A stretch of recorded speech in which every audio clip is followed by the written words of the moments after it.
पालघर में महाराष्ट्र राज्य मार्ग परिवहन मंडल के विभागीय कार्यालय में टेंडर की प्रक्रिया जारी थी। ये टेंडर एसटी बस स्टॉप के अगल बगल की जगह पर खाने पीने से लेकर अन्य जरूरत का सामान बेचने की जगह को लेकर था, जिसमें सभी लोग टेंडर फॉर्म के पैसे भरकर आए थे। परंतु महाराष्ट्र राज्य मार्ग परिवहन मंडल के विभागीय कार्यालय में लोगों के लिए न बैठने की सुविधा थी और न ही पानी पीने की, जिसमें टेंडर भरने वाले पूरे पालघर जिले से आए थे, जिसमें वसई विरार के लोग भी शामिल थे। वहीं वहां हो रही असुविधा का कुछ लोगों ने विरोध किया। पेश है पालघर की यह एक रिपोर्ट।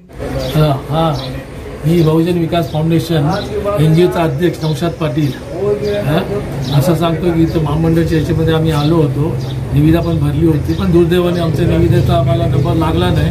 परंतु काही दिव्यांगजन जे येतात जातात त्यांना चढणे उतरणे फार सीताफाईचं होतंय। दुसरी गोष्ट अपंगांना बसण्याची काही सोय नाही, शौचालयाची काही माहिती नाही किंवा कॅन्टीन किंवा चहा पाणीची काही व्यवस्था नसल्यामुळे लोकांना बाहेर जावं लागतं। आमची विनंती आहे की इथे महामंडळाच्या या इमारतीमध्ये अपंग लोकांच्यासाठी काहीतरी व्यवस्था करावी, जेणेकरून अपंगावर त्यांना न्याय मिळू शकतो। अरे इथे एसटी महामंडळाने त्यांच्या बस स्थानकाच्या काही जाहिराती काढल्या, टेंडर काढले आहेत, आज त्याची सोडत आहे। इथे चहा नाश्ता तर जाऊ द्या, बसायला जागा नाही, प्यायला पाणी नाही, इकडे चक्कर यायला लागलं मला, आता पाणी प्यालं। ही अशी अवस्था, एवढी फी घेतलं या लोकांनी। कमीत कमी पाण्याची तरी व्यवस्था, बसायची व्यवस्था तरी करायला पाहिजे होती की नाही। मी स्वतः अपंग आहे एका पायाने, आणि अपंग असून सुद्धा मी असा उभा आहे।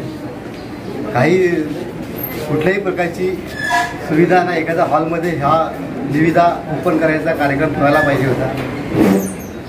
फार चुकीचं आहे। अपंगांसाठी रिझर्वेशन तर ठेवलं नाही यांनी, आणि यांनी भरले जनरलमध्ये, त्यांना पण इकडे काही सुविधा नाही, बसायची पण सुविधा नाही, पाणी तर राहिलं बाजूला। त्याच्यामुळे या संदर्भात आमच्या अपंग कल्याणकारी संस्थेच्या माध्यमातून लवकरच पाठपुरावा केला जाईल आणि वेळप्रसंगी आंदोलन पण केलं जाईल।